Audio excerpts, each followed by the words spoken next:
Hi, everybody. Thank you for joining me. I'm so excited you are with me tonight because I am talking to Crystal and Felicity. If you guys do not know who they are, you will by the end of the night. I'm going to highly recommend that you subscribe to their channel and follow them across all of their socials, and you will find all of that information below. Real quick, I'm going to say hello to everyone in chat. Novel Nana was first here like an hour and a half ago. Thank you for showing up early.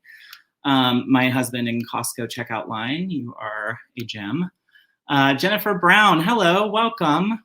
Welcome. Clark Kent, hello, thank you. Crystal and Felicity, welcome, welcome. I am so excited. All right, let's get in here and get to what you have been waiting for. Hello and welcome, Fearless Writers. For those of you that are new, my name is Barrett Laurie. I am not only fabulous, I run this channel. This interview series is meant to connect my audience with authors and author entrepreneurs via a discussion-based format.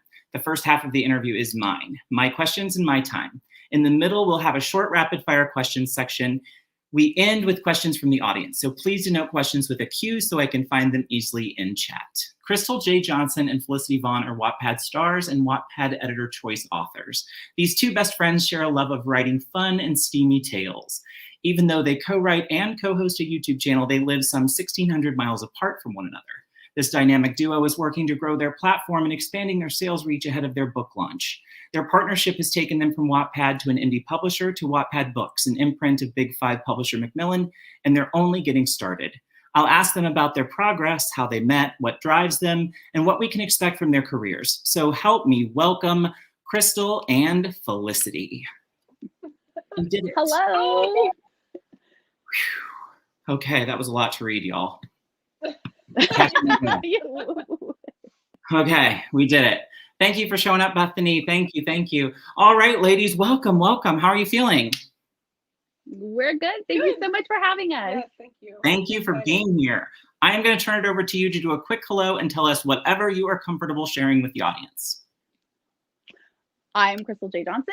I'm Felicity's best friend, who I will probably call throughout the interview Rachel because that's her real name. So, I think Barrett did a really good job kind of covering it all, but I mostly write on my own fantasy stories or sci-fi, and then I hooked up with my co-writer and we write paranormal together now.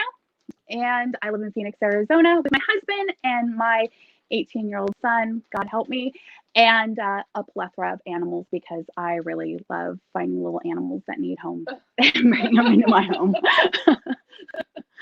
I'm Felicity. I'm Felicity Vaughn, but I'm Rachel Krotzer is my name. So you call me Rachel, please. It's fine.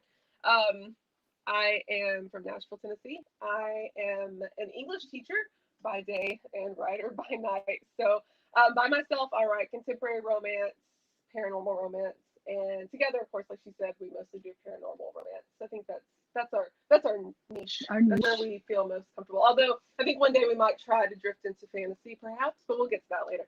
Yeah. But yeah, that, and I have a hubby, and he's on here right now. Clark Kent, not really his name, by the way. But, oh, I was going to say Superman is here for somebody. So, yeah. Yes, and I have a grown bonus son and daughter-in-law who just recently got married. So that's our little family, and lots of animals. Oh, see? Not an issue. No. Cats and dogs. That's why I mean, I love your all's energy. Like, I fell in love with your channel basically just because of your energy. I was like, oh, it's like sitting and talking to like my best bookie, like nerd friends who just want to sit and like gossip about all the book talk. Yes, the best. That's just the vibe I get from your channel. So I was like, okay, I have to like connect with these two and find out their story. And then watching you guys just blow up has been so much fun over the last year. So, okay, we've kind of covered the basics of who you are and kind of where you're from. So how did the two stars align? Like, how did the two of you become one? Okay, so she was on Wattpad a long time before I was, and I joined in 2018, the very beginning of 2018. And I got invited to this writer chat, like at the time it was a Chatsy room. Oh my gosh, yes. Yeah. Chatsy. And so like at the time I was like, oh, I'm an introvert. I don't want to make new friends. I don't want to go. And then finally I was like, okay, I'll join. So I joined, and there's probably like what at the beginning there's probably like 12 of us. Yeah, it was a lot. And we just all started talking, and we did this role playing thing. We would like practice, like we'd give each other prompts and do like a writing exercise. And that's what happened. One night they gave us a prompt about an incubus and a human girl, which is what Edge of the Veil is about. And we wrote it, and everyone stayed in the chat for like hours watching us write this thing just on demand. And at the end, they were like, dude, that was awesome. And so I was like, okay, this is not something I normally do. Like, I'm nervous to ask, but I'm going to ask. And so I sent her a message, and I was like, hey, do you want to write this as a story, like a whole book? Because I love these characters already after one time writing them. And she was like, are you a planner or a pantser? And I said, I'm whatever you need me to be, because I think this is going to be a deal breaker, because I did used to be a pantser. She was like, you have to plan. That's my bottom line. I said, okay, well, you have to use the Oxford comma, and that's my bottom line. So she already did, of course, so we agreed, and that's where it all started. So we wrote Edge of the Veil, and then we just kept going from there. It's so much fun. Yeah. So what were those first conversations like together, like to determine like the boundaries of the partnership and stuff? How did that work? It was a lot of funny, you're writing back and forth, like we're texting. So we're spending a lot of time in Chatsy, or we moved to a Discord pretty quick. Yeah. And so everything, it was like weird. You literally had this moment where it's like the DNF, like, do you want to, that's the wrong word, but the divine. I was going to say, do not finish. I went with book talk, but anyway, we needed to find the relationship. Would you like to actually speak to me, hear my voice? I think I would like to make sure you're not a serial killer, and it just kind of like progressed from there, and it was like, whoa, God, we really connect on so many things. And it was such an easy friendship that went along with writing. So it was like, we write really well together. So we were already writing at that point. Yeah, that's the question you have on your outline was, how has your friendship changed because of the that's the next question. Yeah. It has not, because that's how we built it. Like, that's what our friendship was built on, was the writing. Yeah. So it has not changed it. If anything, it just makes it better all the time. We just it's something that we share. Yeah. Yeah. So what has been the biggest hurdle for you both as friends in writing together? Like, was it the planning, pantsing thing? Like, what was your biggest? I adapted. Like, in reality, what was your biggest hurdle together? It's probably just the distance, and you feel like you want to sit down and talk to somebody. This is kind of a moment where being very introverted doesn't work really well when you're planning a book together. Sure. And so you would like to go and have a cup of coffee and sit down and talk about it, and you can't. You're stuck to technology. And but FaceTime, thank God for FaceTime though, because we said so many times, like, it really feels like we're just hanging out, even though we're, like you said, like 1,600 miles away. It really does feel like we're hanging out. So like this, like when I'm here or she's at my house, I mean, it's not really all that different. Yeah. Because we're on FaceTime. This might be so weird. Like, literally, I get home from work, I eat my dinner, and then we're going to write. Yeah. And when we write, we're on FaceTime in a Word document together. Yeah. So we'll talk a little bit more about that, how that all works, but later on. But it's so weird because you're looking at each other, and now you're with somebody that you have to be okay with kind of what people would think are awkward silences. We just sit quietly. Like, you're just sitting there with like your best friend, chilling and writing a book. There's times we don't like say anything for like a while, and I'm like, hey, hello, I'm still here. Are you still there? But yeah, like, and it's fun to write that way. At the beginning, we didn't write that way. At the beginning, we nobody wanted to look at each other. Nobody wanted to write in front of each other. That was the thing. The writing in the Word document together was not a thing. We would send what we wanted to write back and forth on Discord, and I would have to take it and copy and paste it, and the stupid formatting would be off every time. And finally, I was like, I'm putting my foot down. I'm tired of this. We're gonna get in the Word document together, and if you mess up a word, and sometimes she'll be writing something, and I'm like, what are you doing? Can I help you? She's like, this is present tense. And she'll do the same thing to me. So it actually is helpful that we can be like in the same document. I think about it now that you put it like that way. It really is like any relationship where it's like, no, I don't want you to. I'm not a strong speller. I rely. You don't have to be a strong speller to be a great storyteller, but you have to learn the craft still. So I struggle with certain big words are hard for me. And then I'm hanging out with English teacher over here. So of course I don't want her looking at me doing it. And I think about that, and it's like any relationship where it's like, now it's like, so, I don't want to, you think about like when you first meet your husband and you're the first time you kind of get undressed in front of each other and you're like, I'm not too I was thinking about the first time you like do like a bodily function in front of each other. Oh yeah. But it's like that intimacy there where it's like, well, if you're gonna love me, you're gonna love me too much. Yeah. But yeah, you're loving my spelling errors. Like, well, and like you said, spelling is like, that's an easy fix. yeah. Who cares? Like, But it's that same progression in it that you have in any relationship, because when you move to that point, like we did, where it's like you're literally in the document with each other watching as somebody else is writing, that's really scary, and you're super vulnerable in those moments, and you're wondering, do they like what I'm writing, and am I taking it the wrong? And that becomes part of it too. Is just like any relationship, there's really good communication. And you have to say, like, I would say there was probably a time when I would have said, actually, I know there was a time, it's not probably, if I saw something she wrote that I didn't necessarily like the way it was going, or I wanted to go a different way, I wouldn't say anything back in the day, because I didn't want testing the waters. Yeah. Like I know now that there's pretty much no hurting her feelings. Like, that's not a thing. But at the time, I didn't know that. And, you know, and I also didn't want to like make her think that I didn't appreciate what she was writing, or that I thought that she didn't know what she was doing. So that's never the case. So now, if we do something, like, we'll literally be like, okay, stop, what are you doing? Like, let's think about this for a second, and then backpedal, and it's fine. It's not a big deal. So how do you determine which projects you want to work on? I missed that one. Oh, sorry. It broke up Barry. a little bit. Oh, no, that's okay. I said, how do you guys decide which projects to take on? Like which stories to write, or you know, like with two of you, I assume you're like spitballing ideas, or like how does that work for you two? We only do one thing at a time. First of all, one project at a time. I mean, we've been inspired several times by traveling.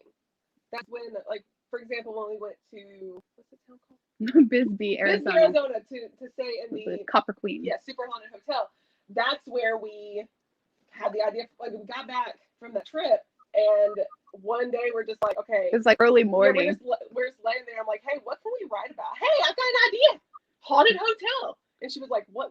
And so we start talking, and I just turn on my voice recorder. I still have those notes, by the way. Oh, Lord. It'll be funny to listen to them. We started recording it, and just like ideas, and that's kind of like, traveling really is a big like inspiration for us, for sure. And we always want, like, we want it to be different. Like, whatever story we tell, we want it to be something out of the ordinary, like not just like contemporary romance, which I read contemporary romance, and I've got her reading contemporary romance a little bit too. So, but we want to write something that puts people in different positions. Sure. That you wouldn't ever be in real life. So. Okay, cool. I am going to move us along to the Wattpad stars section. So here we go. So what made you two decide to take a chance on Wattpad? Now, you said Crystal started on there long before you did. So kind of what was the origin of Wattpad for you guys? So, oh man, all right. So I have a young niece, and she was a huge One Direction fan. And one day I'm on there with her, and she's reading One Direction fan fiction, and yes. I'm like, God, this is terrible.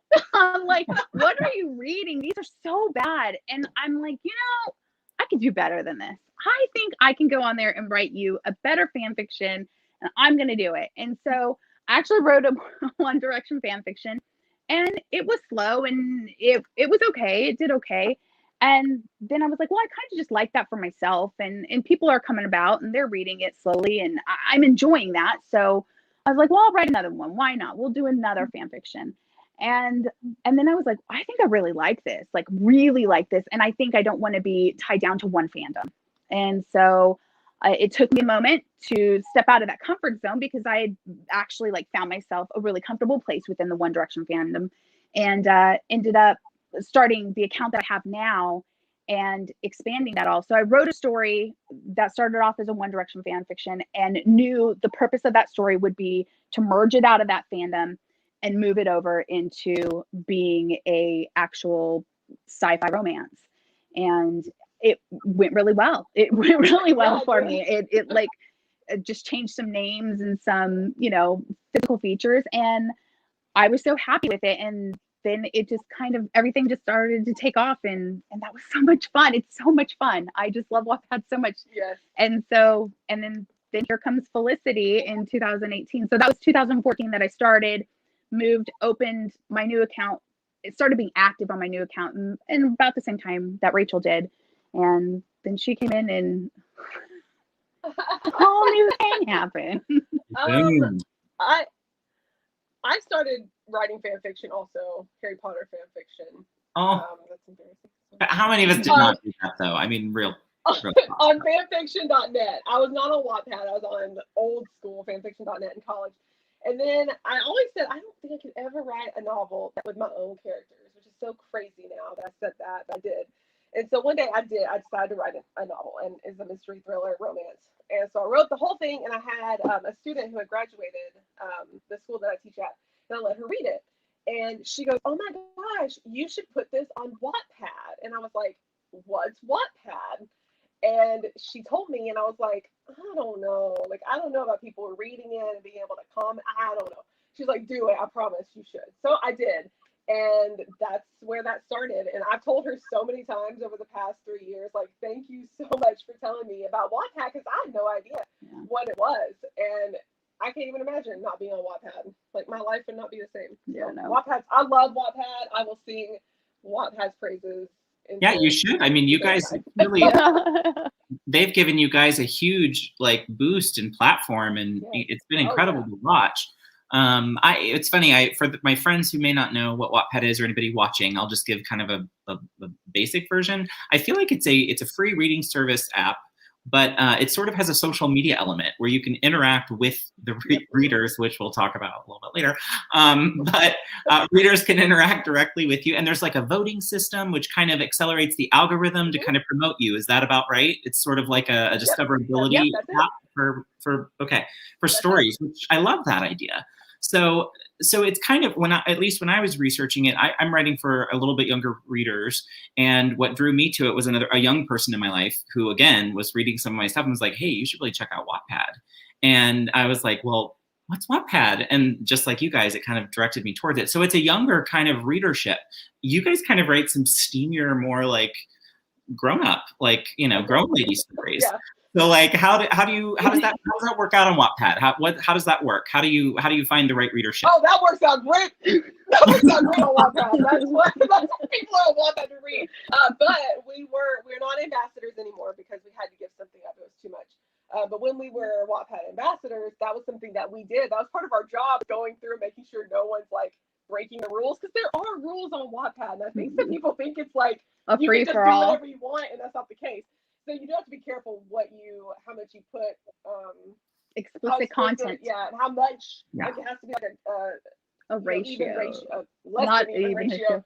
So but yeah, so it works out pretty well for Wattpad like that. And clearly, I mean, Spellbound, Wattpad. Oh my gosh, what is it? 300 and some thousand. You guys have had like 300,000 reads, right? 300,000 reads or so. Yeah. And that's with only one really quick promo. You talk a little bit about the algorithm, but Wattpad's really great to their community. And when you write a really great story and you are active in the community, that they see that. Like, there's people Wattpad is watching you. And so when they see that and you get brought into the STARS program with them, because it's an invite only, and they come up, which is like a big deal. Like, you're feeling pretty like, like baller at that time. Like, yes, you guys are going to take me. Like, this is awesome.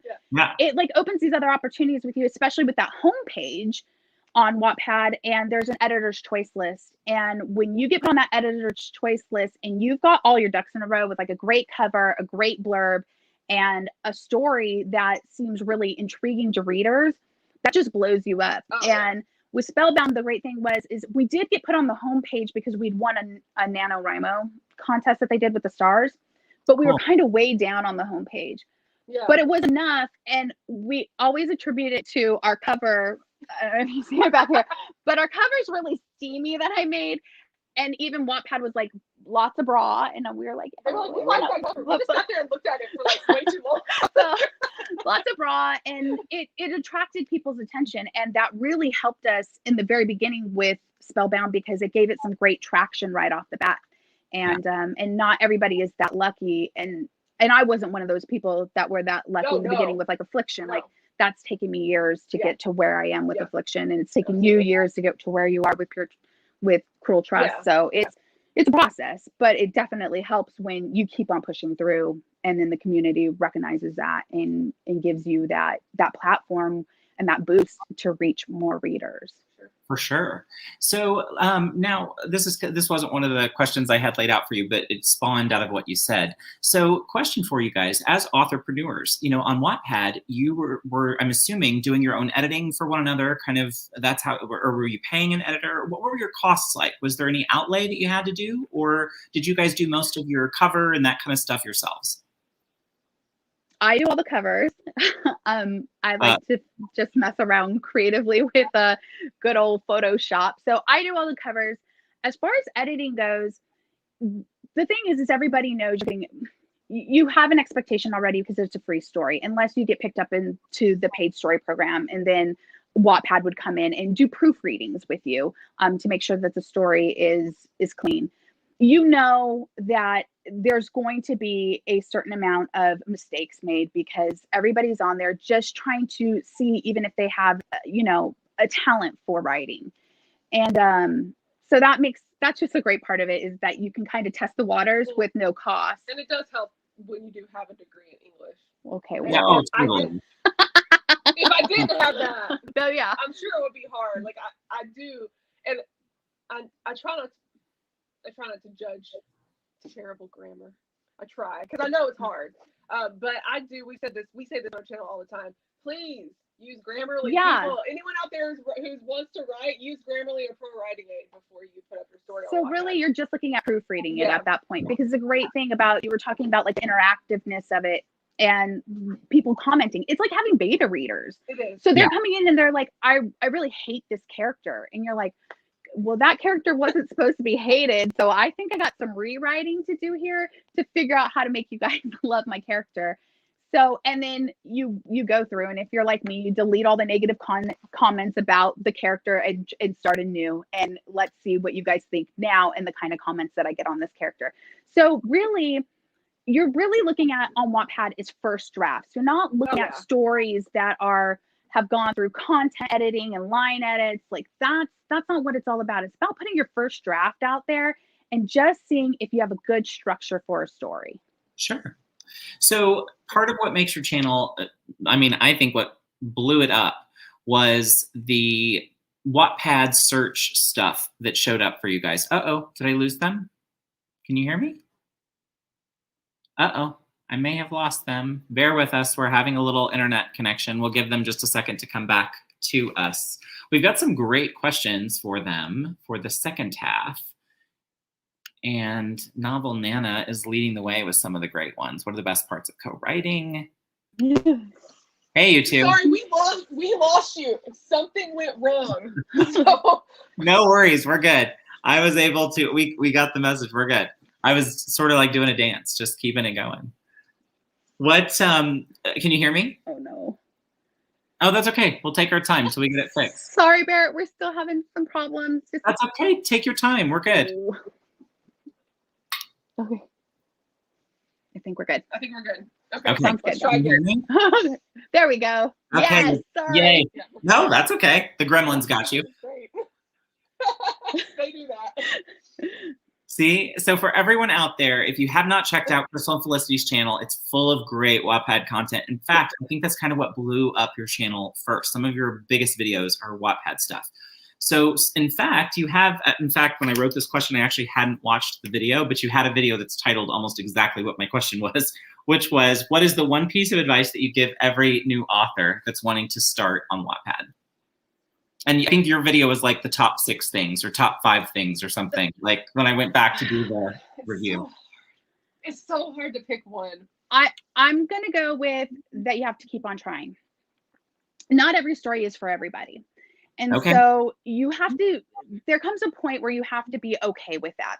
So you kind of go in there and you play, and there definitely is a niche market with Wattpad where you're looking at readers from probably 14 to 25 years old, and most readers are female. But going along with that, in the publishing world, 60% of readers are female, so are women. So that kind of all plays into each other anyway. So you might as well kind of like meet that market, since that's 60% of the market.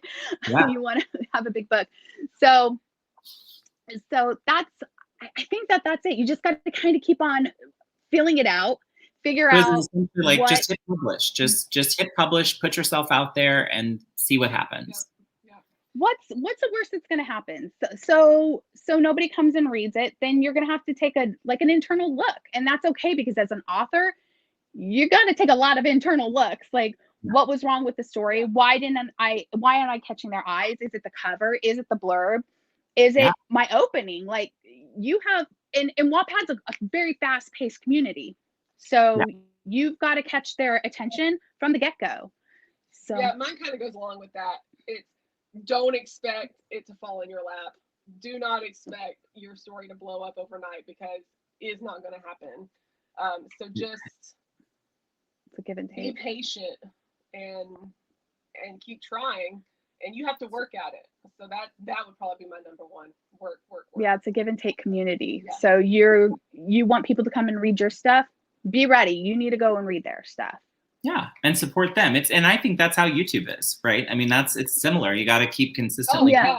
It's a community. You got to support other people. High tides lift all boats. Same kind of thing. So I'm going to move us on to talking about the next phase of the career, ladies. Are you ready for the transition? Boom. So platform building and indie publishing. Let's break down. Take us on your journey from Wattpad to an indie publisher. How did this come about? Well, we did the querying thing. We didn't self-publish. We queried and we queried. And we queried a lot. And we got rejected a lot. So finally we queried Lemon because we knew someone else from It's hard. It's so hard, but that's just another example of just keep going, keep trying. So we finally, Limitless, they bit. They wanted it. So we decided to go with them, and it was an interesting process. It was a lot different, I think, than what we expected it to be. Interesting. Yeah, so it's different between because you're looking at, that's just part of the things you need to look at when you're deciding where you want to go. Going with an indie publisher is, what type of indie publisher are they? Are they just going to be ebook indie publisher? Are they going to be print on demand? That means it's going to be really hard to get your book in a bookstore. So, you think, well, I'm published, it's going to go into Barnes and Noble. No, you're going to take your husband with you down to Barnes and Noble and have him bat his pretty brown eyes at some of the girls at the counter and say, hey, can you guys maybe just sneak this book on the shelf because it's a print on demand? And then when you finally get one in the one Barnes and Noble in Nashville, your aunt, she goes and buys the one copy on the shelf. Oh, did you really? Anymore. Because it's printed. Yeah. And I was so happy that she bought it. It made me really happy. But I was like, dude, okay, let's get. And that's when I said, okay, I'm gonna go get them to order some more. So I go in and I'm like, hey, can you order some more of this book?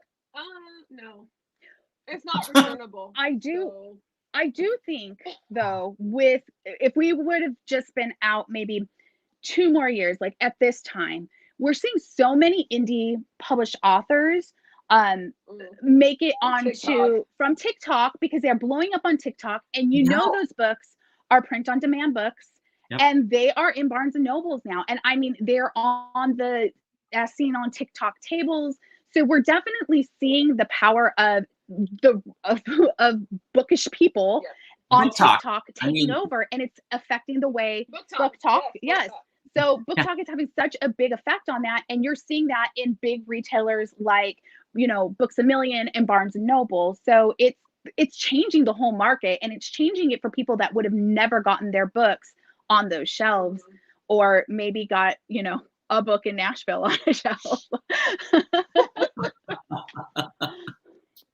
Well, so, okay. So, but you said the experience was pretty much a good one. So if there was something you could do differently, what would it be? Would it be that you just wait until you'd hit this point of this stride of your career, or what would you do differently if you could do that over? I don't know that we would necessarily do anything differently, because we learned so much from that. And really, when it comes down to it now, when we look at it and we weigh it, the question becomes, do you want the backing of a publisher that can make a great book cover for you, because that's going to cost you $500? Do you want them to do edits for you, because that's going to cost you about $3,000? And then talking about how you want it distributed out, if you're going to go like Ingram Spark or whatnot, like that is costing you money. In the long run, you're coming close, if you're going to self-publish, to spending close to $5,000 to self-publish.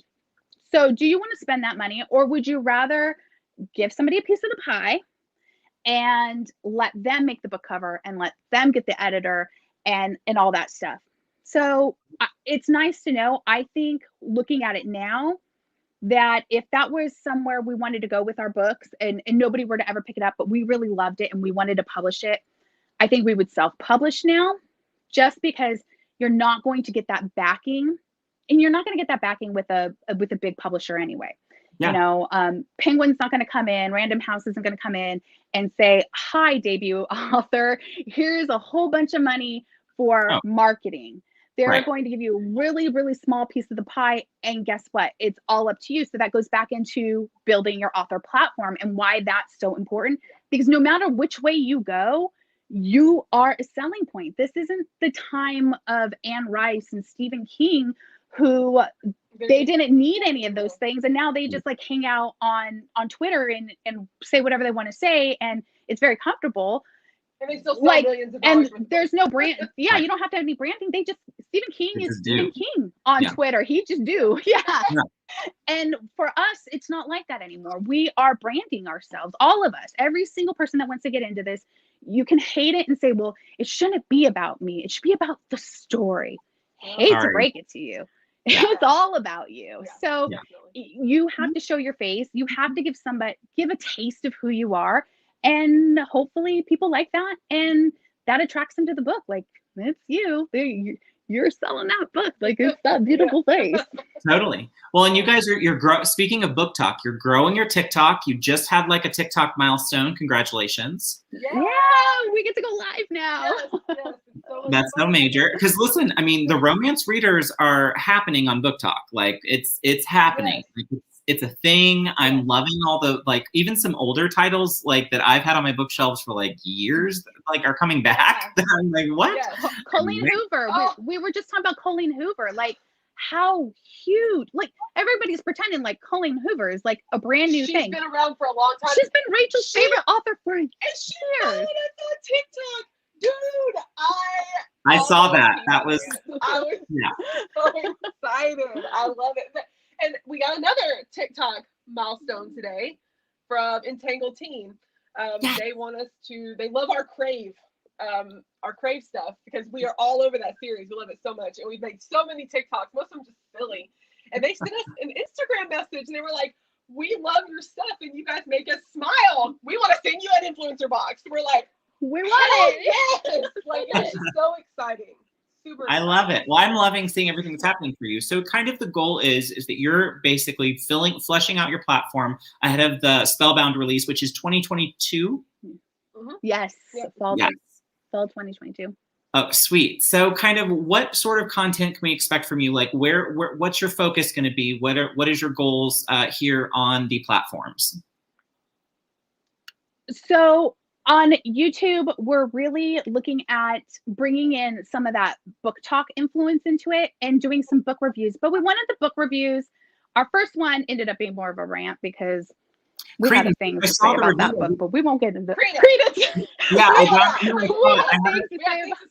watched the video, but I haven't read the book. So like I got it. Yeah. Don't even bother. You know what? I won't. I mean, I won't. Give you some, yeah. Actually, I would love to hear what you think about it. I really would. I mean, after watching your video, too, anyway.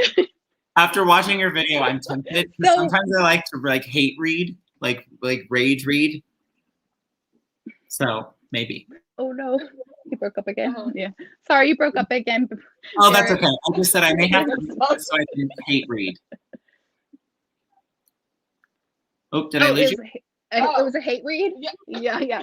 So Okay. everything now. So we just did one off of the Unhoneymooners, which is a great. Oh, it's hilarious. It's a contemporary romance. It's a comedy, but we wanted to kind of bring in what they did right in that story, because they are co-authors. It looks like it's one author, but it's co-authors. Christina Lauren, and so they're co-authors and. We really love the banter in that and how that humor came out. So we decided what we were going to do with our book reviews is kind of put a writer twist to them. What went right with the writing here? So we're basing that video off of the humor and how to write humor and what were the elements that they used, the cliches and whatnot, and how that all worked into it to make it so funny.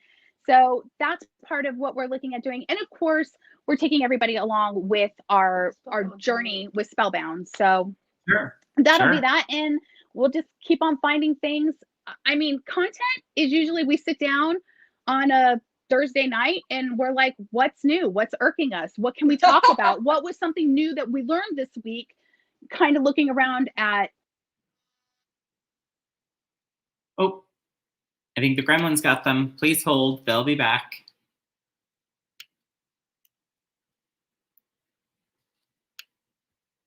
All right, everybody. We are having just a slight technical diff. Bear with us. No worries. We're good. Hold on. We're gonna try the Wi-Fi again. We took it off the Wi-Fi. We're doing data, but we're gonna try Wi-Fi again to see if that helps. Okay. Oh, I'm sorry on your data. Jiminy Christmas. I feel like you should bill me. No. No, it's unlimited. Thanks, Verizon, for the unlimited data. My husband works for Verizon. Sometimes my Wi-Fi. Did I tell you that now? Okay. Are we back? Can you hear me? Yeah, a little bit. Just then I did. I heard you just then. Okay. Hello. Can you hear me now? Yes. Yeah, yes, there we go. yes. There we go. Okay, good. Okay, so let's talk about Wattpad Books. So you're Spellbound. It's officially with Wattpad Books, which for folks that don't know, it is an imprint of Macmillan. So you're kind of big time. So like, how did we get here? How did this happen? This happened because of the NaNoWriMo contest. I think that's how this happened. That we entered the STARS contest. We won the grand prize. We're so excited that we won this Wattpad prize. All the prize was meeting with four different areas. In case you don't know, Wattpad isn't just about putting up your own stories. They have Wattpad Studios, which produce things like The Kissing Booth, what was it? The Light as a Feather on Hulu. So that was all after and they sold these books. And then you have Wattpad Books and then Wattpad Paid Stories. And then you have the people behind the content. And we got to meet with all four areas. That was exciting that we got to meet with all those people. But what we had no idea is that while we were meeting with them, they were already planning to offer us a deal with them, which is so crazy. Oh, that's cool. To think about. But I believe that's what did it for us. Yeah. Was winning that contest for sure. Wow. Well, that's incredible. So so tell me, like, are you in the editing process now? Like, are you already in the thick of the work on the book, or what's the process like?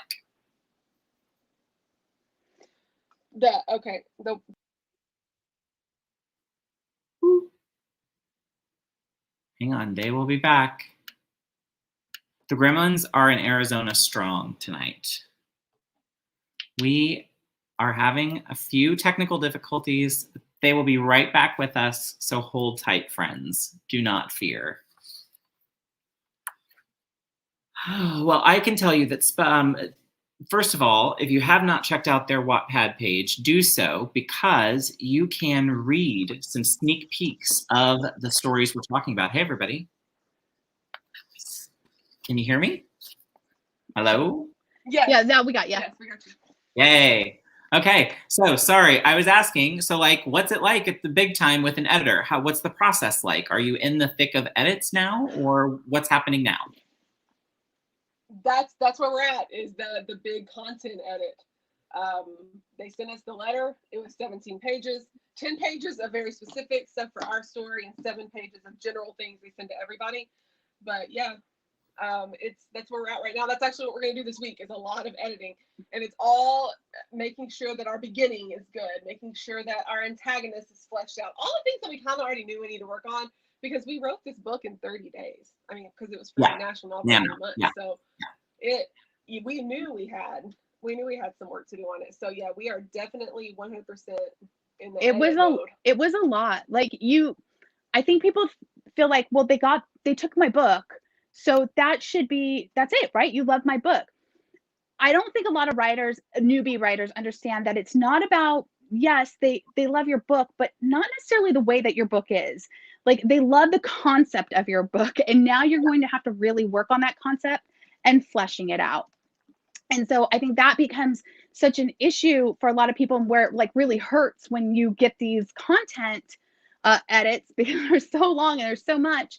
You never realize that they're going to have so many problems with the book, or you wrote so many plot holes, or you guys want to pick the way you want to write the name of the hotel and stick to it. Like, it's kind of really little things you didn't notice. But one of the things that we thought was really funny was our editor came back and she said, you two are so girl power and this and that, and you didn't write any other strong women in your story. You just wrote Gemma, and every other woman was awful. Like, they're mean. And we're like, we basically wrote like Mean Girls. I don't know what we were doing. They were bad. So she's like, she needs a friend that is a good friend other than her brother. And because that, when you say it out loud, it's like, well, that's kind of, who's your best friend? My brother. Yeah, I mean, that's kind of like, we never would have thought of it. We certainly didn't do it on purpose. I think we got so wrapped up in the romance part that we forgot that that's another element of life, and they wanted to see that in there. So here we are making more women that are nice women. So that's a big shift. Like, we're going so far as to take her dad and her mom and kind of switching their characters. Because at the beginning, the mom was terrible and her dad was like kind of snotty, but definitely like complacent, better than mom. So we're switching that up.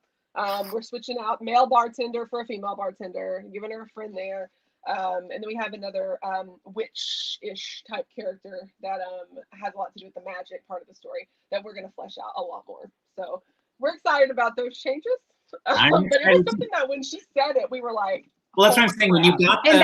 When you got the letter, was it like overwhelming, or was it like you had that feeling of like, okay, I see where they want it to go, and this is good? Like how did that feel? Story time for Rachel. 100% fair. I did have a little bit of freak out, just a little bit. Like, I already have anxiety, so that's the thing. But I almost drowned the day that we got the edit letter. My husband and I. And I laugh about it now. This is the Oprah Winfrey part of the interview where I'm like, seriously, it is. This is like true confession. We were in Panama City Beach, and it was like the tail end of or actually the beginning, I guess, of Hurricane Elsa. And so it wasn't like stormy or anything, but there were bad rip currents, and we didn't know. And it was not a double red flag, and it had been double red flag the whole time we were in Florida. So we were like, okay, let's get in. We didn't get in very far, and then all of a sudden we were out really far, and we didn't get back in. And my husband, I've always known that I'm not the strongest swimmer, but my husband is a strong swimmer. And he was like, let's go back in. I can't touch the bottom. And I was like, me neither. Let's go. So we're going, and we're not going, and we're not getting anywhere. And the waves were hitting us and couldn't breathe. Like they say, you should breathe, stay calm. Well, it's really hard to do that when you're getting salt water thrown in your nose and your mouth. So eventually we got saved, and it was fine. But it was really traumatizing. And so later that night, we get the edit letter, and damn if it wasn't 17 pages, and I just melted down. I was like, I can't even, like, this is too much. And after you also had a near-death experience. And we went through it. It was fine. Oh my But gosh. yeah, it was a little overwhelming. Yeah. Well, that's exciting. So how many rounds will you do with your editor? It's 2 content rounds, right? Well, yeah, it's supposed to be 2 rounds. So we are this editor. There's some that want to go chapter by chapter. Our editor doesn't want to do that. She wants to go full blown. You do the whole thing and then send it in to me because she wants to look at it as a whole. So we are literally we're literally rewriting Spellbound. There's like a lot of rewrite. This, and we had 2 months. We have 2 months to get it done. And so 2 months of a total rewrite. I don't call it a total. It's not a total. Total. But there are a lot of things we need to work on. We had the big thing that got me. Here's what got me. Okay. Is the prologue. You probably watched our video about the hated prologue. We don't like them, but we get this letter, and our editor says you need a prologue. Prologue it or back or do a flashback. And I was like, no, we can't. Well, we did. We wrote the prologue, and it was great. The prologue has ended up really great, and we love it. But it was just a hard pill to swallow because we're so like no prologue, and then all of a sudden prologue. Sometimes it just takes the outside eye. You know what I mean? Somebody else that's not as close to it as we are to kind of be like, hey, have you thought about whatever? And then you're like, oh yeah, well, that could work. Oh, did I lose you? Sorry, Barrett. No, that's okay. That's okay. I was going to ask, so once you get through Spellbound, what will be your next project? I think, well, we did a pause because we both wanted to do solo works. So we both paused for a minute to do solo works, and we thought, okay, well, then we'll just pick back up and go. And then this all happened, and we haven't really even thought.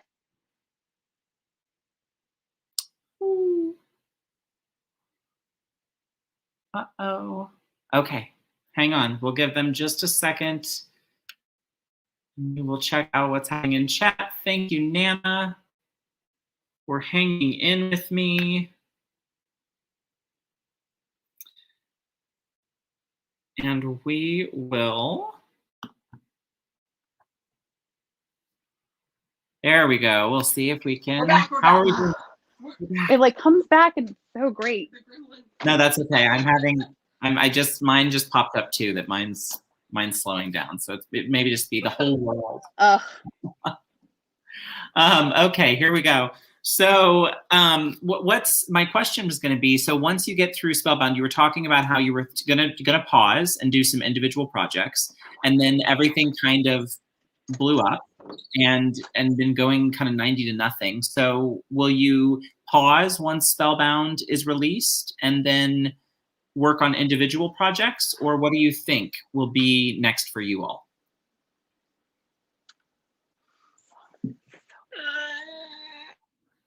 You can't, and I do not get it. Oh no. Hello, can you hear me? We're working on the tech difficulties, friends. Thank you, Lauren. Yes, we're all figuring out the little issues. It happens. It happens. That's the thing about live, y'all. You never know. So I learned a few weeks ago, it's always good to like have a plan. So I'm really excited for my guests. We're going to finish up talking about the Wattpad books, talk about Spellbound. It is releasing for them in the fall. Oh yeah, no problem. You two are fine. We'll figure it out. We're not worried. We will cover for a few minutes. We're good. So the book's releasing for them in the fall. Then what we are going to move on to and do a quick chat about will be what we can expect from them headed forward individually, because as they were cutting out, we were kind of talking a little bit. Hey guys. Hi, we're back. Yes. Hey, that's okay. We're going little by little. We're going to get there. So I was going to ask, so you were talking about maybe taking a pause. So after Spellbound, do you see yourselves working on individual projects, or what do you think will be next? Together project. We'll be back together. I was trying to say, I made like such a funny. I was like, oh, our next story is going to probably be inspired by 2 girls in a really small cabin. Who kill each other. Just kidding. Yes, very, very much. So but we'll figure something out. Yeah. Maybe a sequel to Spellbound could be a thing. That's exciting. Okay. So what do you want your Yeah, we leave it open at the end. So yeah, I like that. So what do you want your output to be like? Are you going to be one book a year together, multiple books a year? Like what goals do you have for yourselves? we've written multiple books in a year before. We can definitely do that. I think it depends on, are we just writing them for Wattpad or are we writing them for Wattpad Books? I think Yeah. That'd be the big. We both have to have a passion for it, and that's one thing that we've had about with each one of our stories is we're equally Love it so much. Yeah, we're equally passionate about every story that we write. So dealing with two separate people, of course, it becomes a little hard to kind of put that for sure thing on there. I would say one a year is definitely doable with us. And then because you have that creative part of you that does want to do some things on your own that you know wouldn't work well because with you as partners, because maybe the other person wouldn't be so interested in it. So Sure. But we're kind of interested in all this. Yeah. Yeah. But sometimes it's nice because most writers are a little introverted and you get really, energized by being by yourself and working by yourself. So working by yourself and writing a book is a lot of fun for most of us. Your So, husband, I think, is pointing out your merch. That's my hubby. I'm surprised he's still awake. I was like, someone's husband is doing a good job pointing out the merch. If everybody is not seeing, It's so similar, yeah. It is very similar to our little. oh yeah, thanks Richard. yours is write what you love. Is that right? Yeah, write what you love. Yep, and that's so close. You Write guys, what you love. You guys are my inspiration for. I'm doing this branding series on my channel, and your website, the way you brand across all your platforms, your merch that is a tagline. Because I just did a video about all the things an author needs, and one of the things is create a tagline. All of it, love it. I've been watching that series. Yeah. Well, it's gonna get into the harsh truths part. We're gonna have to be tough on people. But anyway, the point is, check out their merch because I'm loving all of the write what you love. Great tagline. I love it. I love the merch. It's fresh. It looks cool. Merch is a big thing to take on. Are you guys is that drop shipping? Talk to me there. How did that all come about? That was the most ADHD moment I've ever had in the middle of Michael's. I was standing there looking at a cricket. And I was like, hey, crickets are cool. Maybe we can make some stickers. Let's do some merch. And so we started talking about it. And she's like, we can't do that. She's like, can you imagine making all that stuff and sending it out? She was like, hold on. There's a website that does it for you and ships it out for you too. And so we just just got on Canva and start making designs. It's so easy. I went and looked at some other authors and what they're doing for merch on their own without especially indie authors. Yeah. And I was like, well, what are they all using? And so I forget, Springboard? Spring. I think it's Spring. And so I was like, well, this looks good and I get to set the prices. And so we're like, well, I'm like, I can make a couple little things, I guess, and we'll just see what happens. And we didn't even advertise it. And people were like, I bought a sticker. I was like, so excited to get my sticker. We're like, oh, it's live. Oops. I told my husband, I was like, I'm totally going to get the coffee mug. I love coffee mugs. That is so awesome. Well, and and then it became kind of fun because then we were like, oh, well, June, we were in Pride Month. So I was like, let's take some more merch and let's make it Pride. And I was and then I was like, I like the rainbow stuff. Rainbow stuff is so pretty. I'm so excited about the rainbow stuff. I was like, that was a great idea. Oh, I love that. And I don't even care if we make money on it. Yeah, it was just so people to think that somebody has a sticker on their laptop that has our little logo slogan on it. It's so crazy. I don't even care if we make money on it. It's just the fact that people have it. It's so cool. Well, and it's like the feeling of having your book on someone's shelf, I'm sure, right? It's got to be a similar feeling. Hey, it's like they've got my book. So what's been the best part of being published? What for you guys, what has been the moment that you've said, yep, all of that blood, sweat, and tears and all the shite was worth it? I think just holding it in your hand is always oh, but the funny thing is after you're done editing, you don't really want to look at it again. You don't want to read it. You just kind of oh, it's so pretty. That's nice. Just fine on it's perfect because I don't want to see the I wanna- you. No matter what, you got to error in a book. Yeah, Like okay. I'm finding them in published books. I found one in Sarah J. Maas. Like they're just everywhere, and so I know they're in there. Yeah. And I don't want to see it because once it's there forever. Right. Yeah, leave it. So, but yeah, it does. It feels really good to hold it in your hand. And I cannot wait until Wattpad Books publishes Spellbound because they send out a book box and That's you what I get was like gonna say. Are you gonna fun unboxing. Yes. do it? Oh, Yes. Can't And we've already said we don't care what we have to do. We're going to be in the same place at the same time for the unboxing. Like we have to. It's just going to be too cool. So I do want to say on that we talked a little bit before about publishing and picking between whether you want to self-publish and indie publish. The great thing about Wattpad Books is they are a small publisher, even though they're Macmillan distributes the books in the US and then Penguin in the UK. And if you're published in the UK with Wattpad Books, you get a penguin on the side. And I just hope we get to the UK so I can see that little penguin. I love it. So the great thing about them is that they're so invested in the writers and the way that they're doing it that not only do you get the platform, so you're already looking at 80 million readers on Wattpad, something like that. I might have just made that up. No, you're right. I looked it up. It's 85 million logged in readers a month. It's 85 million logged in readers a month. Yeah. I'm here. Can you hear me? Wow, you lowballed it. Yeah, we got you. We can hear you. So the great thing is you're right there on the homepage. And granted, most of the readers on Wattpad are coming in because they love reading, but they don't have the funds. But there still are those people that do have the funds, and you're getting that promo, whether it's off their website, off of their Instagram is huge, their Twitter is huge. So, and I know they're working on their TikTok. Mm-hmm. So all of these things, and it's a big name. So it's not like where with Limitless, that's not really as great as they were to us. That's not a brand that everybody knows. But you see that Wattpad W. You know what the Wattpad W is. And the great thing about that is that we're not part of, we're a new branch of Wattpad Books, which is W. Branch. Yeah. And W is all adults. So we're part of it is. That's what I was going to ask.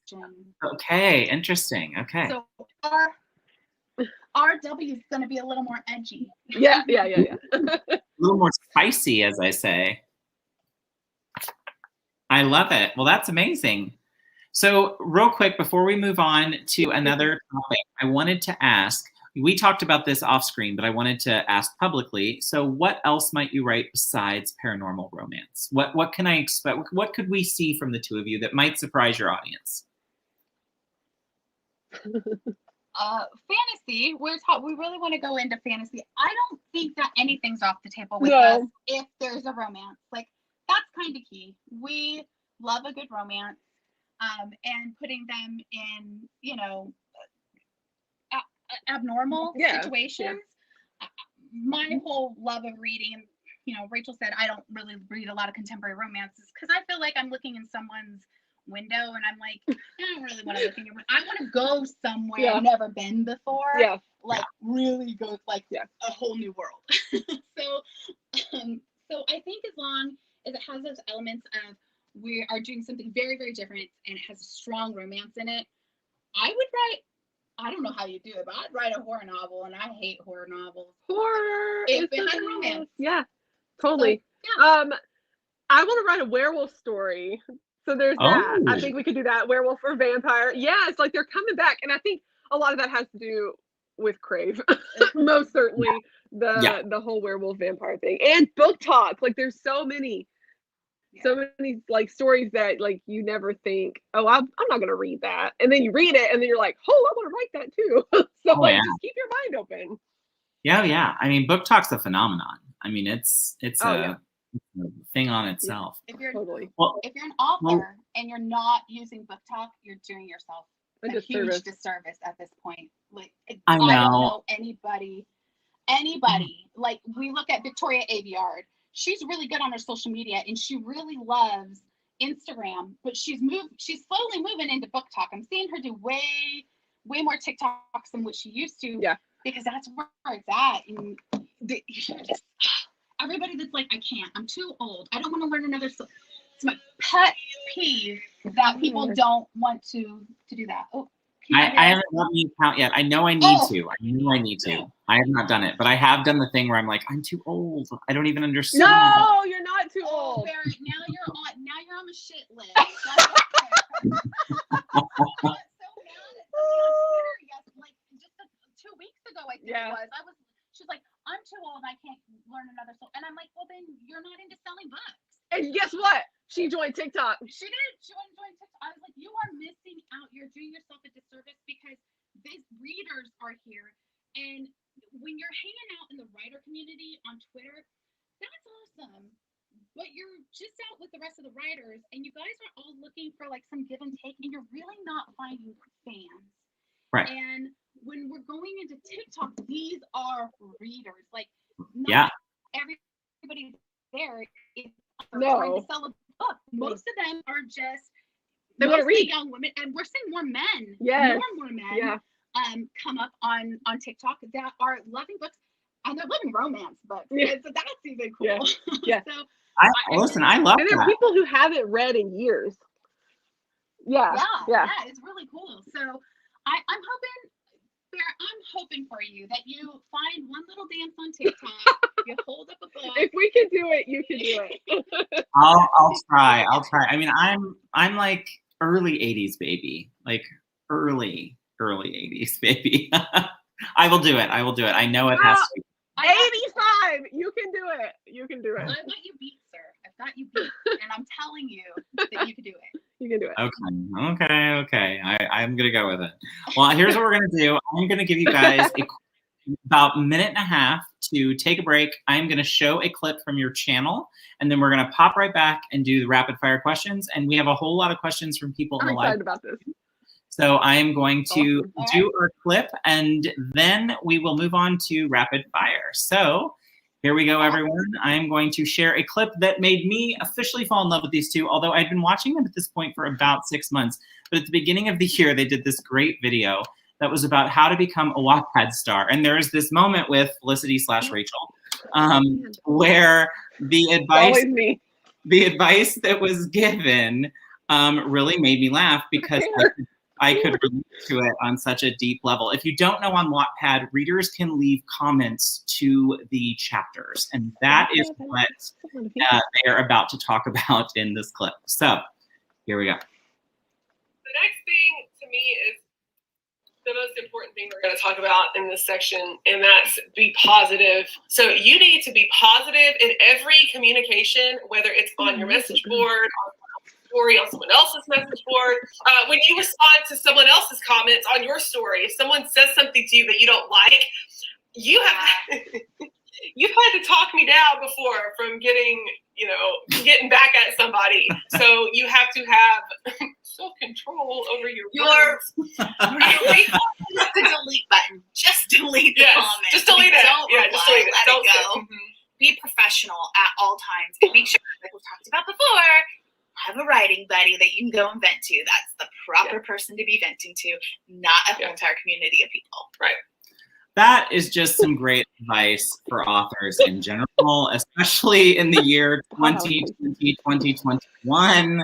Like, then that was the message that hit the heartstrings, because I said there are so many authors that I want to just send a message and be like, do you guys not have a group chat or like someone that you can go to instead of Twitter and or Wattpad or like Yes. Because I assume Wattpad is a reader space, right? You deleted that tweet and it's gonna come back. Yeah. It's somewhere. It's somewhere. So all right, are you two ready for rapid fire questions? Yes, I'm okay. ready. Let's go. I'm ready. Okay, here we go. So who wants to go first? I'll go first. Okay, you're going I first. volunteer.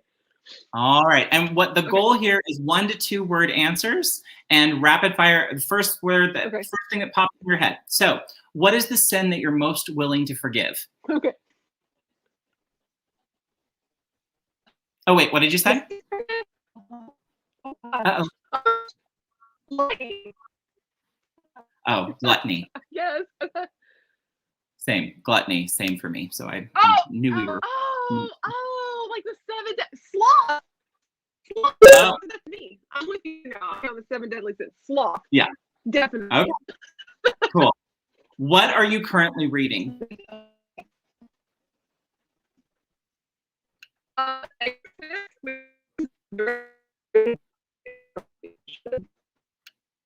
Oh no, I lost you. Exodus what? Exodus is part of the Ravenhood series. It's the second book in the series. What is your favorite word? Favorite word? Word.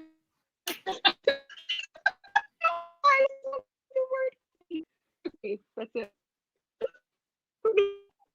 Wait, you're breaking up. What was your favorite word?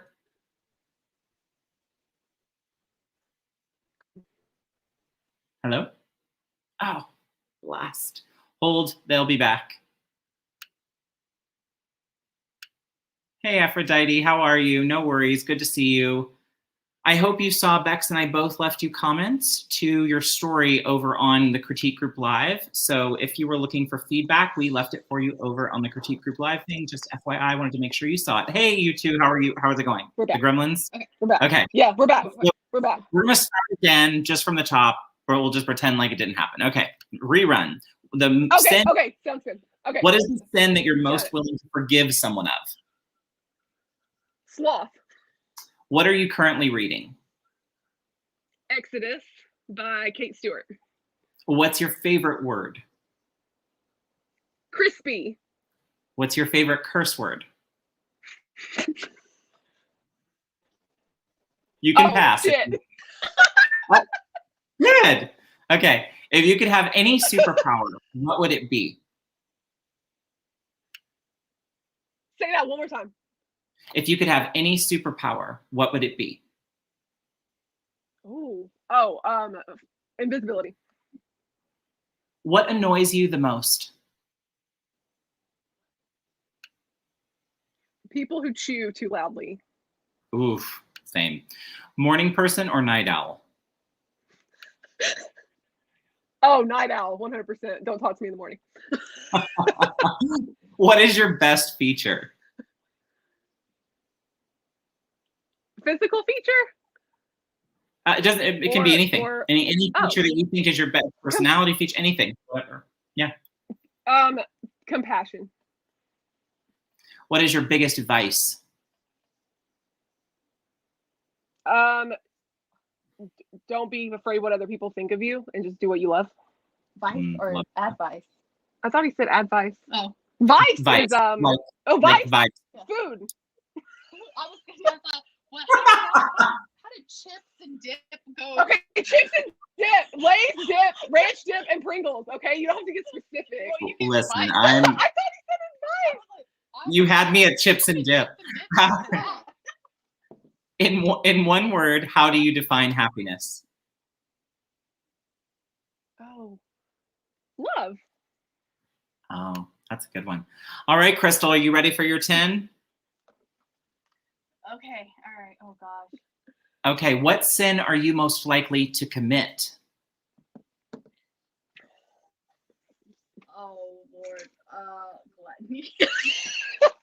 True. Same. What chore do you hate doing? For it.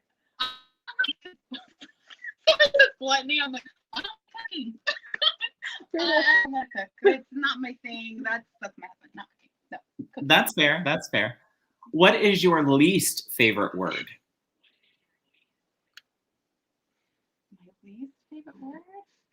Oh, I like Moist. I know moist. But that's because everybody's saying it. So, but I kind of like say it. That's really fun. It's moist. Like Moist that's fun. Let me just say, if moist is your word, moist is now officially the #1 word answer for that particular question in this entire series. I believe it. And I feel like it's like the movement of your mouth is kind of fun. But we're gonna go with moist because I really like it. Okay. That's fair. What is your favorite curse word?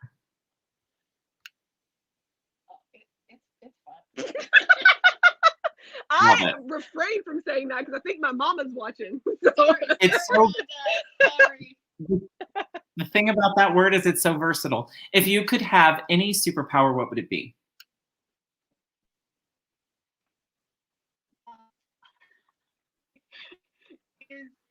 It's just eating what you want and putting in your genes the next day. Yeah.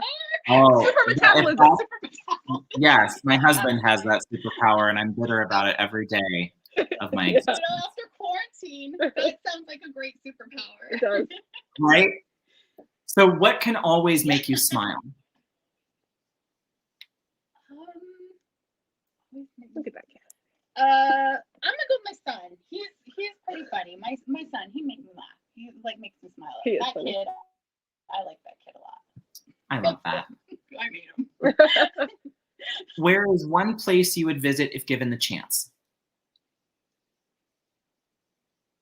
Oh, one place. I want to go to Ireland. I haven't gone to Ireland yet because I feel like I'm gonna fit in. I'm gonna fit in with my I'm with you on that ancestral one. people. What is your best virtue? Ooh, say again. You broke up. What is your best virtue? That's for My best virtue. Is honesty. giving advice. I don't know. Honesty. Yeah, I'm pretty honest. Yeah, honesty. I'm pretty honest. I'll tell you how it is. I like that. That's good. Nicely. Sometimes. What? Sometimes. I'll tell you how What is your current addiction?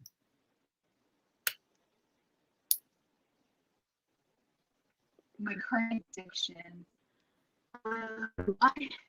It's always been in Jerry's ice cream. I don't know if it's current. It's an ongoing love affair. I am putting my favorite Ben & Jerry's in the comments. So if anyone wants to send me a case, feel free. Ooh. Okay. No, I'm just kidding. Okay. How do you define success?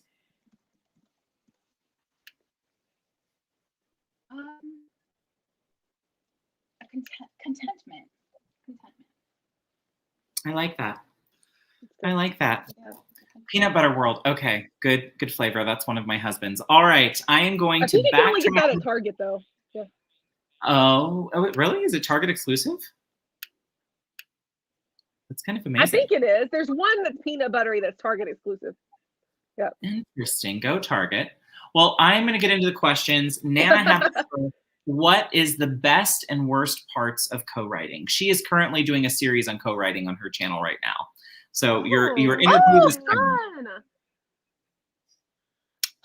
so best and part worst. is that writers. Best part is there's never writer's block. No. Because you've always got somebody to bounce something off of that's knee deep in the story with you. Yeah. So that's the best part. Worst part? The I don't honesty. have a worst part. Like I honestly can't think of one. I can't think of one because, and I guess here's what I would say. This is not true for us, but I can see a bad part of co-writing being not being able to agree, like coming to like an impasse where you can't decide what to do. But that's never happened to us. But I can see where if you don't have the right kind of relationship, that can happen. That absolutely happen. That's what people say to us actually most often is, how do you write with somebody else without arguing? I don't think we've ever argued over anything. No, you open that. You just it's a free for all. You just have to trust. You have to trust each other. Like I think I saw a question that was something about co-writing relationships or something like that, and that's one thing, you have to trust each other and be open to criticism. I mean, and sometimes it's. I feel like you can take it better co-writing, like because you're gonna get your book's gonna get criticized, and when you have to be this open with another human being when you're writing with them and be like, can we back that up? Like, I don't know, that wasn't going the way I thought going, or this is going to end up in a roadblock, and somebody else was kind of loving it. And when you kind of got to talk that all out, that, you know, that's a hard thing to do. You end up taking that criticism. Like the other day we got our first 1-star review and we kind of like for a minute, I laughed about it. Like I was like, well, that means you made it, because no book is there's not a book out there that's doing well that didn't get a 1-star review. Yeah, I went to Goodreads and looked up The Honeymooners, which a lot, no, it was People You Meet in Vacation, which everyone loves. And she had like 300 1-star reviews, but had like thousands and thousands of 4 and 5-star reviews. So I was like, okay, even the book that people are loving right now has its haters. So I guess we can handle it. Which works well because she's super emotional. Like there's that give and take there because she's more of an emotional person. And then I'm sitting there with like analytics going, well, Rachel, you see, we've got X amount of reviews. Don't talk to me about math. And so 1 star, I'm like, let's really put that into perspective. 1 star out of all these other reviews, that's pretty good, don't you think? Don't you think? Oh, yeah. Like, so she's just looking at me like, Shut up. I guess. She's like, thanks for the math lesson. Yeah, like, oh, let's bring out the analytics. I love the analytics. So I'm like, oh. I like that. That makes sense. So Nana asks, what is something positive you can take away from the project and working together? Would you say it's your friendship, really? Oh, yeah. That's number 1. Yeah, definitely. And I guess I feel like doing this project, this Spellbound, say you wrote it alone or I wrote it alone, and doing this by myself, no, like by myself. Like I think that it's really helpful to have somebody with you through that process who's like feeling all the same things you're feeling. Yeah, definitely. Because the significant other, even though they're so supportive, they don't get it. If they're not a writer too, they don't. I mean, they get it in the sense that they're proud of you. Yeah, good job, babe. yeah, and it's gonna be okay. And he said, my husband said the same thing about the 1-star rating. Like, okay, it's 1 star. Look at all these other great reviews you have. And so with that, yes, but like the actual like writing process and like.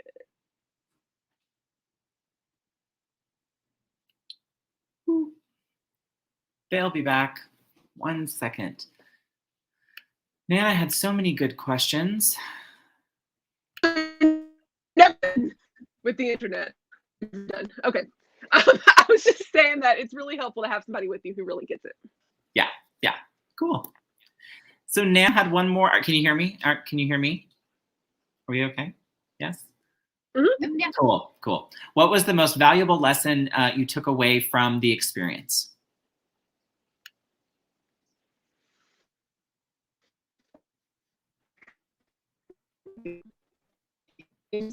Never,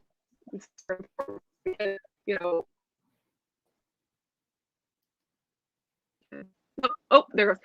We could just write a book and quit.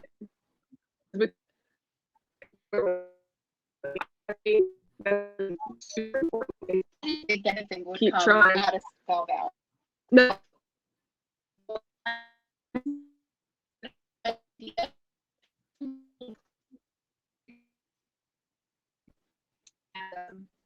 It worked out. There we go. Have I got you back? Hello?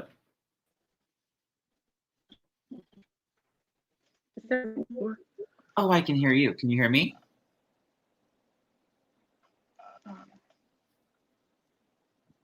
Are you back? Is it on? Yeah, I can hear Are you. we there? You're Oh, here. yes. Yes. Okay. It looks like we lost you for a second. Oh, okay. We're back. It may have been me. So Nana asked, what system do you have in place to address any disagreements in your story? We don't let it happen. We just come right out and say, hey, I don't like that. Can we talk about it? And then we just talk about it. And I think the more questions we get like this, I think we're really lucky that we don't have disagreements, because I feel like maybe a lot of co-writers do and we don't. So I guess we're lucky in that sense. Well, and I think too is that we have it's not just like, well, I didn't like that. There's a reason. There's a resolution too. Yeah. What if we looked at it this way? Or so as long as, and that's just life. Like whenever you're approaching something with a resolution to a problem, people are going to be more open to accepting the criticism. I've got a resolution for you as well. So that's always another thing, is like, let's have a resolution to it instead of, well, that was just crap. Yeah. We gotta fix this now. Love seeing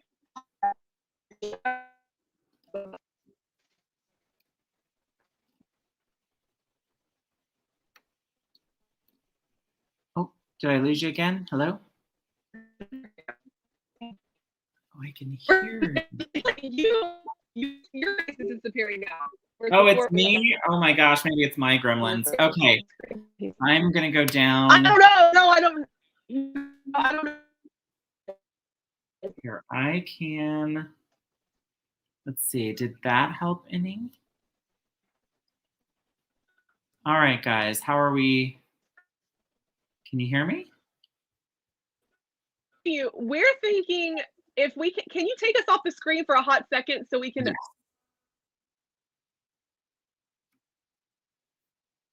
Wow, I don't know if I did that or if the connection just dropped them. Ooh, sorry. Sorry. Okay, we are having a mild technical difficulty with the internet out in the Arizona way. So for my friends in Arizona, the gremlins are out to play tonight and really causing you some problems. Okay, they can see me fine, but they're going in and out. Yes, I know, I'm not sure. They're just having a night where the internet is not being reliable, and that is okay, it happens. We have had a wonderful discussion. I cannot wait to get back to your questions. You guys had some amazing ones, and I am looking forward to getting into them. I feel like Bethany's was the next one as soon as they pop back. And I will start there. Let's see. Hi. Oh yeah, because he's in the desert. Hi, Okay. friend. We're gonna do it this way and hope that outside likes us better. Okay, first of all, I'm jealous that it's daylight out there. I want to turn mine around and show you it's dark here. And I know I'm usually where you are. It's so weird. Like I feel like I should be like winding down. Yes, you are kind of my neighbor from if you're Nashville, you're not far. Yeah. So I liked this question for you two. Do you think that social media is a factor in your success? Do you have active fans in other social media platforms? And if that's the TikTok conversation, but yes, take it away. Yeah. Oh yeah. Like we preach that so much. You have to use social media, and we do have fans. I feel weird saying that. Yeah. But we have a lot. I'm a of people fan. I'm a fan. Thanks. I've got a fan right here, this little kitty cat.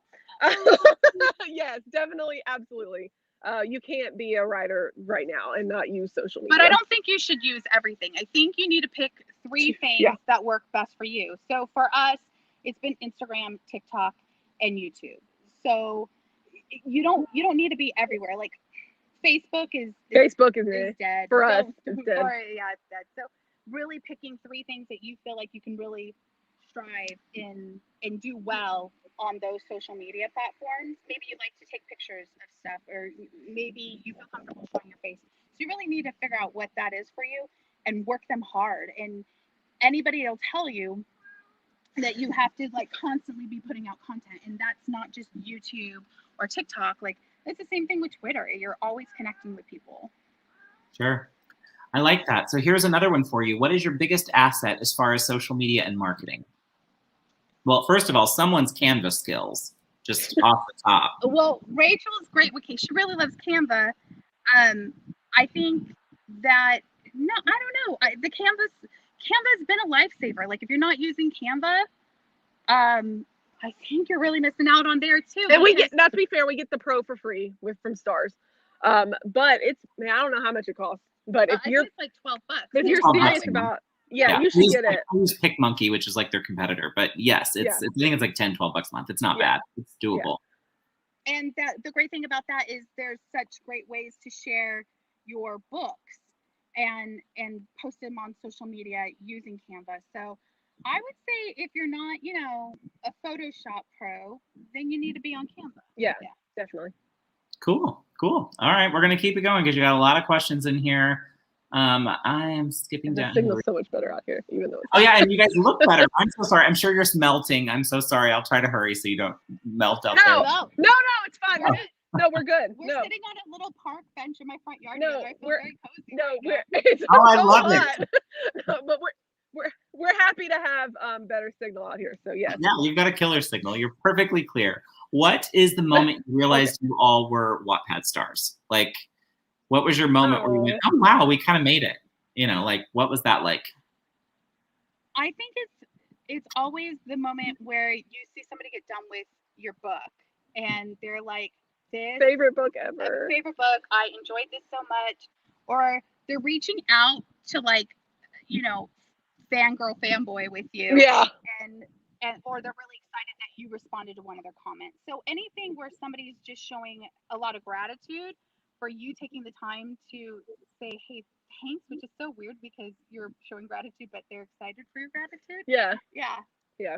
And then of course Wattpad, you know, making us stars officially was like, it felt so good to be recognized by them. For sure. But I think to get to that point, we had to feel starish to get to that point, you know. So what you said is true. You fake it until you make it. So I like it. So where do you see yourselves in 5 years? Nana wants to know. Man, hopefully doing this full time. Like, the goal, we have a 2023 goal, and it's a steep goal, but if all goes well with Spellbound, we would really like to dip out of our jobs. So I'm hoping in 5 years, this is our life. Like, it is making YouTube videos, writing and putting out stories that people really love and connect with. We would even That's like the to dream. one day, we talked about this. We haven't talked about it in a while because we got so much else going on, but we talked in the past about starting a small publishing house. That would really focus on people with their debut first novel, books, yeah. and just kind of giving them some of the help that we kind of wish we would have gotten along the way. But YouTube is really great for that. Mm-hmm. Yeah. So I think that'd be, but still, that'd be really cool to be able to kind of hold somebody's hand through it. Yeah. Sure. And the teacher part of Rachel says, yeah, that's that'd be cool. fun. And those people will be adults. I love that. Author Lauren Adele asks, what attracts you to read a book? What attracts you to read a book, the cover or the book blurb? Oh, look. So equal in my eyes. Yeah, but I'm not gonna lie. Anybody who says they don't judge a book by their cover I know. is lying. It's not because true. you do. Yeah, you totally do. I know. I'm attracted to a cover. Me That's too. one reason why I picked up Crave, and because you know the cover is so similar to Twilight, but not at the same time, and it was so pretty and simple, and all the covers for that series are gorgeous. And I love a good book cover. I really do. You gotta stay close. No, Grace. You gotta stay close. This bench is poking my butt, so I had to readjust. Thank you very much. I'm just going to tell you that Spellbound was a hot cover, but I will tell you and I'm sure you just can't imagine why, but Wish, actually, that cover got me a little more than Spellbound did. Just so you know, tell your editors.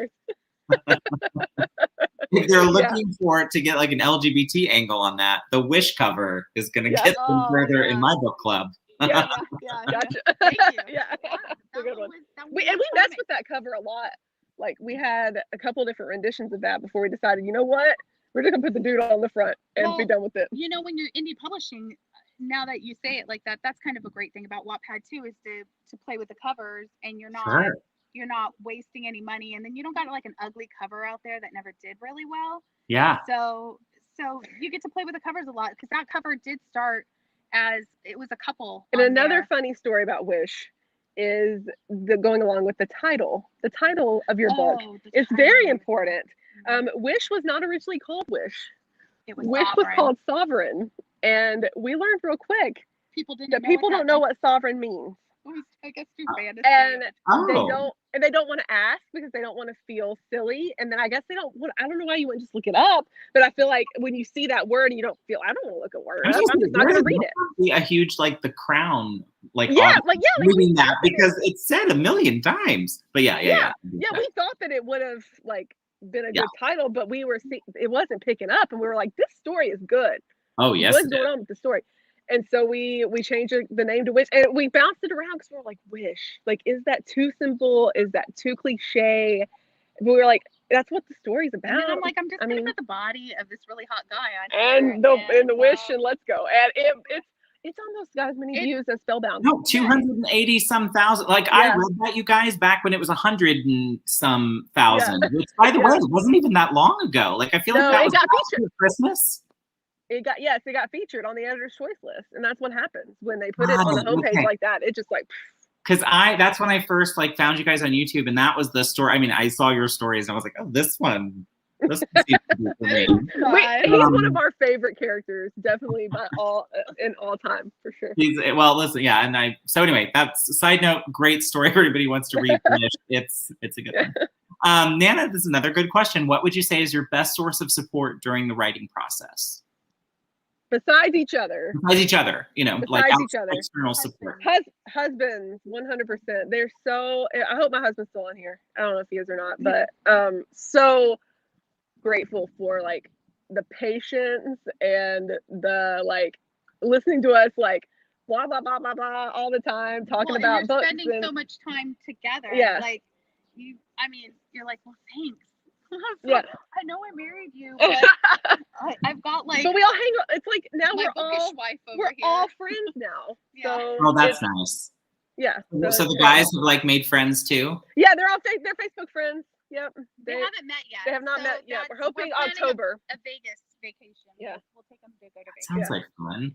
I love this comment from Nana. Crystal and Felicity, y'all are doing a great job. So refreshing to see such genuine passion for writing and pursuing dreams. Thank you for being so transparent. She then says, y'all's business as partners and friends shows how positive and comfortable you are with one another. How is it to work with one another? Has it been a dream? Yeah. I think the next question is similar. What are the challenges of working together? I think the cool thing is once we found out about Spellbound, we've always kept like a separate entity. Like she's Felicity Vaughn and then I'm Crystal J. Johnson, and when we get paid, everything is, you know, for like Edge of the Veil, it was just 50-50. And this year we decided that it was time to go into business together. We got an LLC. Congratulations, you got an LLC. You did the whole thing. We did the whole thing. So we really branded Crystal and Felicity and got us a lawyer and everything. She's my cousin, but she is the best lawyer, Tiffany. That's the best. We like went and did the whole thing and gotten, you know, incorporated in all this. So I think that is really cool, and to know that that's something to build upon, and that's something to build upon not only writing but YouTube, because we have so much fun educating people. Yeah. And so it shows. and it's fun to see your YouTube, like we're neck and neck with you. Like I'm looking at your follows and I'm like, we're just like neck and neck with you. Like there's this uptick again, and you'd made a comment in one of your videos. It was one you just did where you're saying somebody said AuthorTube was dead, and you're like, it's not.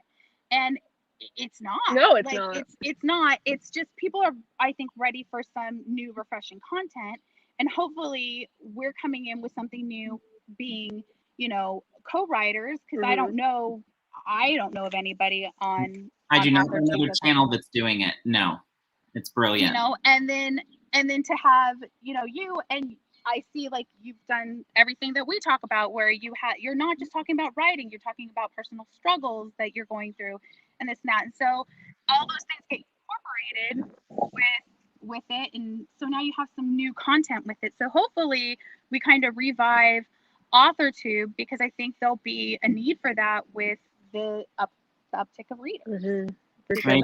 Yeah. Or book talk. Book talk. Yeah.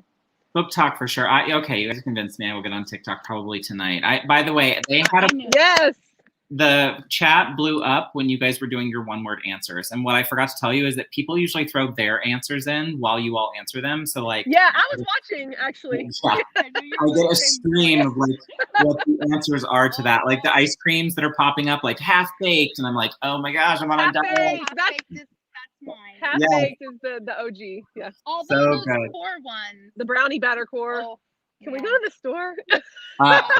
Caramel Sutra. Americone Dream is my. I will do many things for my husband for Caramel Dream or Americone Dream. Okay, I liked this one. I would think having someone to bounce ideas off of would be amazing. That would be amazing. I would think from every step of the process, just to have somebody that like you couldn't just say like, hey, was this any good? Or, you know, am I going down a path to move on? Like, this is a good question. Yeah. What is something in the co-writing process that surprised you? How easily dialogue is. Oh yeah, dialogue is because awesome. The fun thing about co-writing and doing dialogue is it's kind of like acting. Yeah. So most of the time in most of our stories, I really enjoy the male leads. I don't know, it's like stepping outside my own skin. So that's like really fun to play the guy. And Rachel will do the girls. And just kind of having the banter and the back and forth in it is so much. It's fun. It's so much fun. It's Yeah. like I don't know, it's like playing make believe. Yeah, But it's you're fun. fun. It's, Yeah. it's easy. It's like that, and that's how I knew Christina Lauren. I picked up on it pretty quick. I was like, this sounds like a co-written book because of the banter that went back and forth between the characters was so natural and so conversational, and we love that. Well, and we never tell each other like, oh, we know what the outcome needs to be of the conversation, but we never like sit down and really No. map that conversation Nope. out a whole lot. It just goes. So literally, sometimes you get thrown a curveball and you're like, dang, I didn't think it was going to go this way. So how do I move this character to kind of respond to that? So that's a lot of fun. Yeah, it is fun. That would be. I love this question from Aphrodite Lee. And it is, she also, by the way, writes steamy romances under another pen name. But I missed the beginning, so forgive me if you've already answered. When did you decide to co-write?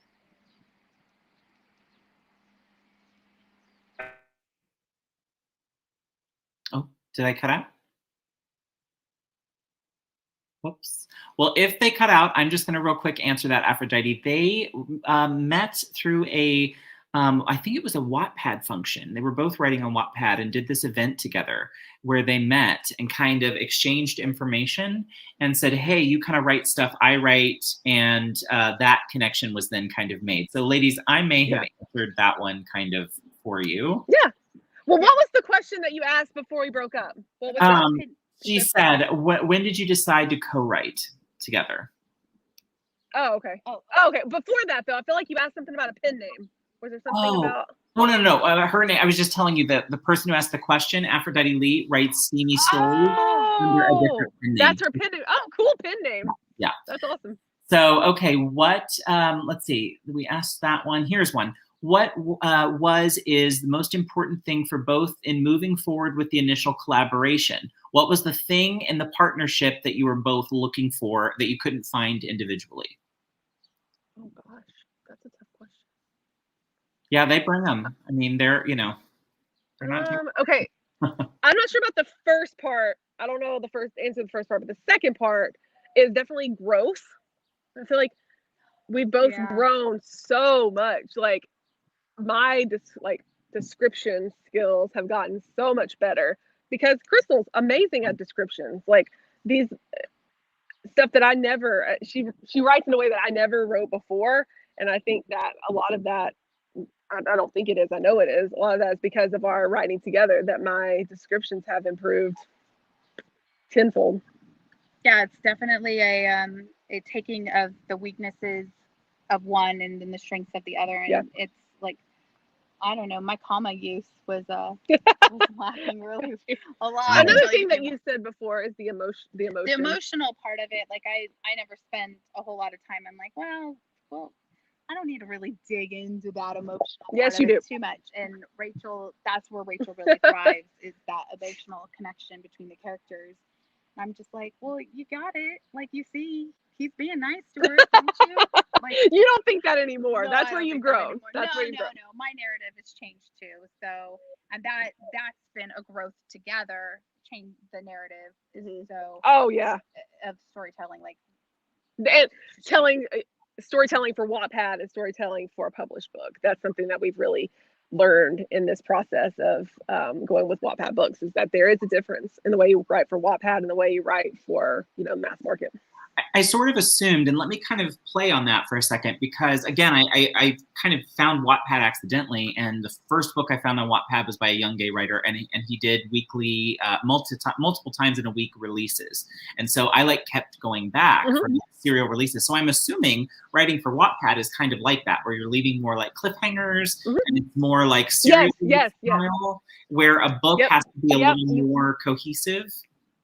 Yes, absolutely. You're 100% on. That's something that our editor and I talked about, or editor and I talked about was in the letter and in person. We talked, or on our Zoom meeting, we talked about you don't need those cliffhangers now that you're being, into a book. You don't need those. You need those for Wattpad because you got to keep them coming back. Right. I mean, if they've got the book in their hand, they're probably going to finish it. But on Wattpad, like 100 million gazillion stories on there. Like they could just throw yours away and keep going on another one if they don't like where you're. Well, and I was going to say too, that's great advice for anybody that's going to partake in Vella on Kindle. Like Oh, yeah. those cliffhangers, I think, are going to be for those people that want to do that and earn some money doing it. Those cliffhangers, I think, are going to be Very so important. key for them in order to make that work. It's got to be short, because you can't. When you're looking at it like that, I would still say a lot of the advice we're giving on Wattpad will go over to work well with Vella. Mm-hmm. Oh, I'm sure. In fact, I was wondering if you guys were going to do some Bella videos, just because We thought about it. We talked about it, and to be honest, the only thing that we looked at it, we thought that's kind of, I don't know how that's going to work, and we kind of decided we're going to wait back on that. Yeah. Because we got so many other things. It's because it's Kindle Unlimited, and you've already got people spending the $8 a month for Kindle Unlimited, and now you're going to spend money on points to open the next episode of the Bella. And I just want to see how that goes for them, because I definitely know, even though we're part of an anthology on Wattpad, paid stories, the paid stories aren't bringing in the traffic that a free story brings in, of course, on Wattpad. So if you're looking at growing and giving people a taste of what you're all about, I don't know if Bella is going to be great for that. I think Wattpad is better for that, because I think you should have something out there as a debut author. I think, what am I buying into? You know, you're kind of, I just don't get what you're buying into. Like, if you're selling yourself as an author, I want to see what you're writing. You want me to read your book? Well, do I even know you're a good writer? Yeah. That's been the great thing about Wattpad. And so that's why I'm kind of back and forth on Bella. We'll see.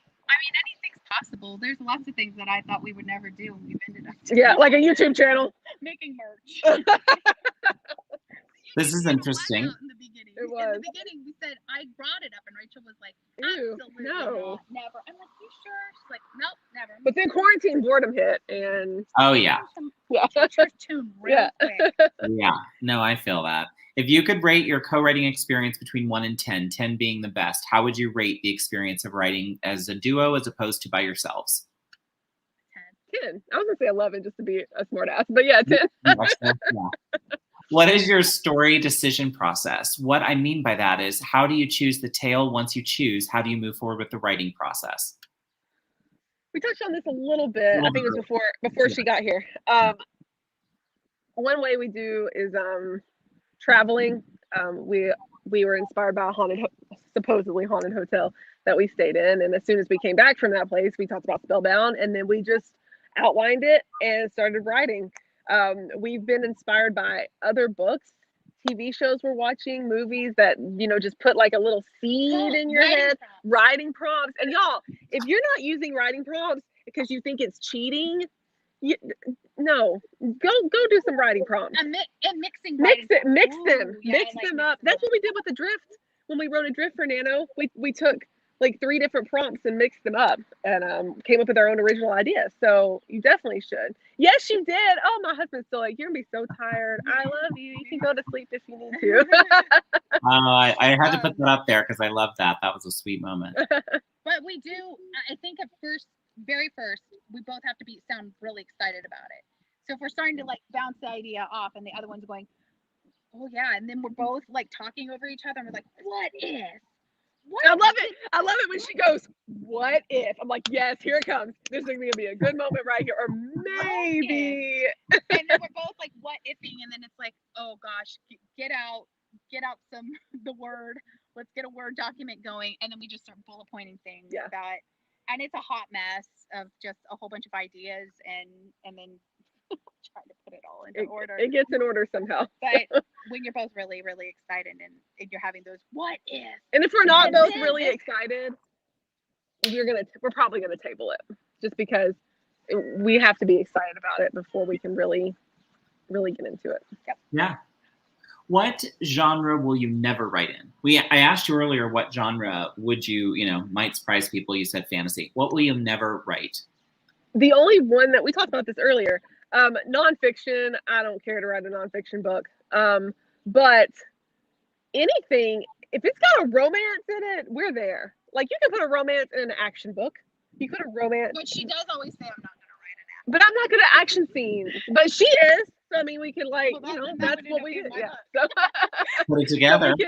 we can always bounce off and do that. Yeah. But You write the romance novel, yeah, the- I'm not so I'll good write at the I'm not stabby. so good at the action. But I think we would try almost any genre. Yeah, I don't think anything. If this idea was really Hey, if I'm saying I could write a werewolf story, I think Oh, we could do alright. pretty much anything. What about writing? What about writing down? Like I'm writing for kids is ultimately where I'm headed. So what about writing down? Middle grade, YA. Any interest in YA? romance? YA. We've done YA. we've done a couple Yeah, YA. Adrift and Makeover. I haven't are read YA. Adrift yet, so I've got to read Adrift. You should. It's very YA. I don't think I could write middle grade. I can't go that low. I don't think. No, because I like I like the costume.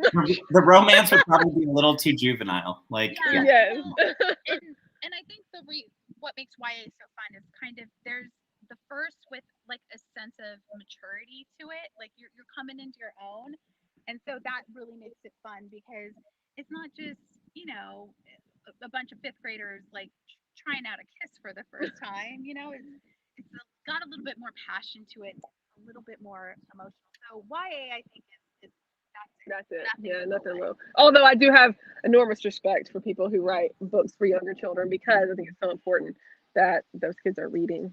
yeah, same. I think I've talked about this. I think most of the people I know in SCBWI, my friends who write for young people, it's usually because that's where we learn to love to read, right? Like those are the stories, that kind of drew us in and like sucked us in and made us readers.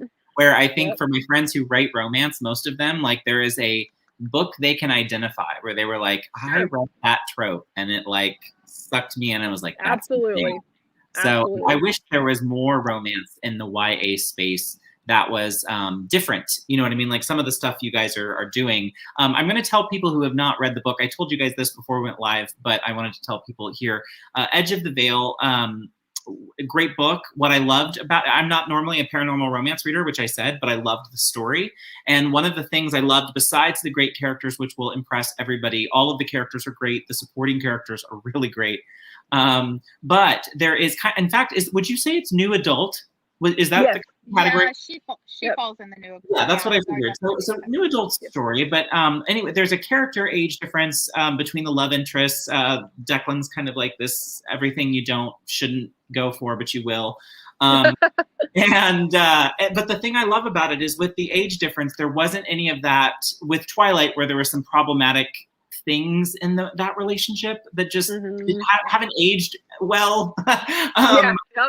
Your story handled that really well. And there isn't a point, even though she's younger, that you kind of feel like she's not empowered or has her own agency. So I love that about her stories. And I don't know if there's such a thing as like feminist romance, but like.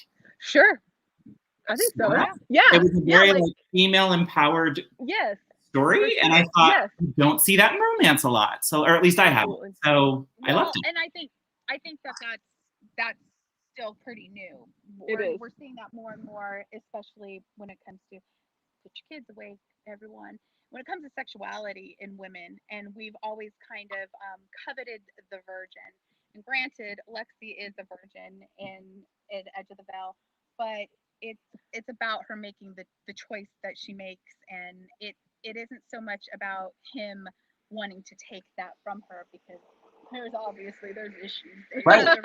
Well, and we should tell people like he's a demon, he's an angel, and a human. Like he's all three at the same time. So his internal struggle is also like very surprising. And again, interesting. That had to be one of those moments where you're like, what if? And then that happened. And you're like, what? Yep. Like, yeah, let's make them different, because everybody, like if you like steamy stories, and that's, I would say, one of the big tropes is the demon, the incubus. Yeah. So we wanted to mix it up a bit. We had to have an internal struggle, and it wasn't just about, the sexual drive. So, and made that sexual drive a little bit more hers and let her own that. So. Oh, I loved it. I like that. I like that that we have women characters owning it. Like. Me too. Nice. It's, yeah. Not all damsels in distress. Oh yeah, but sometimes that's a little damsel in distress moments. Yeah. Time and a place, but I loved it. I loved it. And I would, it's the kind of story I would love to turn on to like younger readers who like romance. It's the kind of story I would say, hey, check out this story. Where like the Twilight thing, I feel like, okay, check out this story, but then let's talk about like how some of those issues that come up between, right? Well, you don't see them as a kid. Like that's the right. For Twilight, that's so many of us can say like, well, Twilight was my intro into YA, and at the time wasn't Edward so dreamy, but now we watch it, we're like, and we read Midnight Sun, and we were all ready to get into Edward's head, and we're like, we didn't read Midnight Sun, we DNF Midnight Sun. I did too. It was awful. I was like, this is. You know what did us in? We get to the baseball scene, right? That's like the best scene in the whole Twilight franchise. And he's describing the history of baseball for pages. And that's what I was talking about. Been alive that long. Like, yeah, done. Yeah. And we got it. You see lots of things all at once. I was trying to finish reading A Court of Mist and Fury. No, A Court of Wings of Ruin. And I was so excited about Reese and Farah that I was like, screw Edward, because he is so boring. I got to finish this fantasy trilogy that I love so much more. So that book, and I hate DNFing. It makes me feel like I'm not completed something, and I just couldn't waste any more time on it. I liked Edward way better from Bella's point of view, to be honest, because when you start acknowledging I'm a stalker, I'm like, oh, now this just got real problematic, because you knew you were a stalker and you kept on doing it. And you did it anyway. I love it. I'm with Aphrodite. Can I come hang out with you guys for a few weeks? Yes. Sure. Yeah, come on. It's really hot here. We're going to a really tiny cabin. Watch our TikTok, because we're going to do a series on this little tiny cabin that's actually more of a trailer. We thought we got this great cabin, and then I went up there and I was like, well, let's just see what we're saying. And I like sent the picture to Rachel, and I was like, oh, dude, this isn't going to be an interesting. We're glad we really like each other. Yeah. Okay, Canva. Asking about your covers in Canva. You make them in Photoshop, right?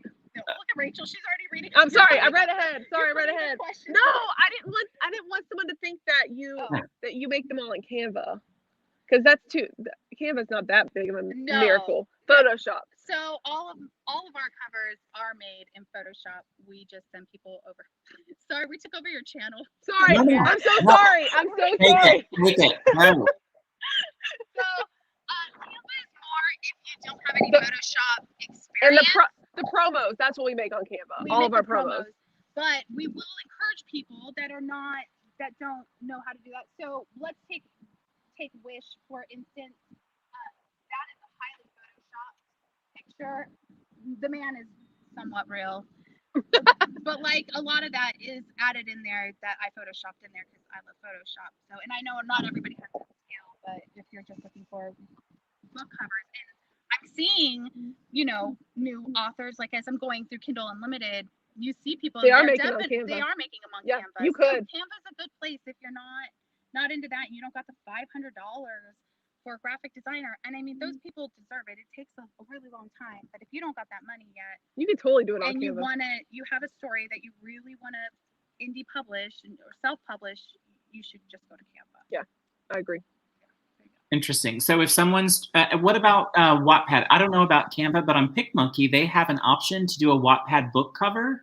So do you advise people who are just doing it on a shoestring, hey, put something together there as best you can? Yeah, anything's better than the crap default cover they give you. Before I had the excellent Photoshop covers made for me, I used Adobe Spark, and it worked. And okay, between all of us and the fence posts, you're not making any money off of Wattpad when you first start. So use whatever picture you want, and the worst thing that's going to happen is you're going to get a cease and desist letter. And you're probably not even going to get that. And you're not even going to get that. You're going to have to take the picture down, and you're going to call it a day. But you're not going to make a dime off of it unless you go into the paid program. And they won't let you do that anyway. And when you go into the paid program, they Wattpad's design going your to cover. give you a whole new cover that is all making sure that you've got all the licensing and stuff for the pictures. So when you first go on there, go pick out some really nice photography and throw it all on up there. And that's what we. Not a bad tip. Not a bad tip. Yeah, there you go.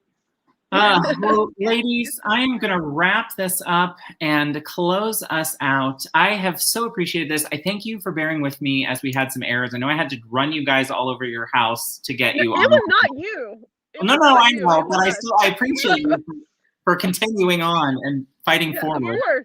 No, we're You would so think excited maybe about this. Arizona, we would have some big city like this. We'd have some better internet, but clearly we have issues. Are you? Is it No. Verizon? Because that's what's funny. I'm going to tell him he works for Verizon. Yes. And we go in there and be like, we better have better service when we get out there. Yeah, and I would never switch from Verizon at this point. Like, I love it too much, but man, I don't know what's going on. We were switching between the Wi-Fi and Verizon both Oh. down until we came outside. So Coming outside with the obviously good towers out goodness. here are good. Well, I want to encourage everybody who has not found you guys yet. All of their information is in the description box below, from their website to all of the social platforms. I encourage everybody to go out there and follow them, subscribe, support. Remember, high tides lift all boats, so be sure. And if you are out there trying to grow your author platform, do yourself a favor, check out their stuff, especially if you want to look at Wattpad. And don't forget to like and comment on all of their content. It helps them in the algorithm, and I'm sure they will scratch your back when it comes time to. Oh, yeah. So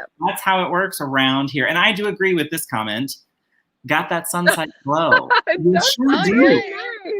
Like, it's a great photo. New fan found and subbed all over the place, and great interview. Thank you guys. So I appreciate you so much. If you'll hang on just a second, I'm going to close out the live. Thank you. I will see you on the other side.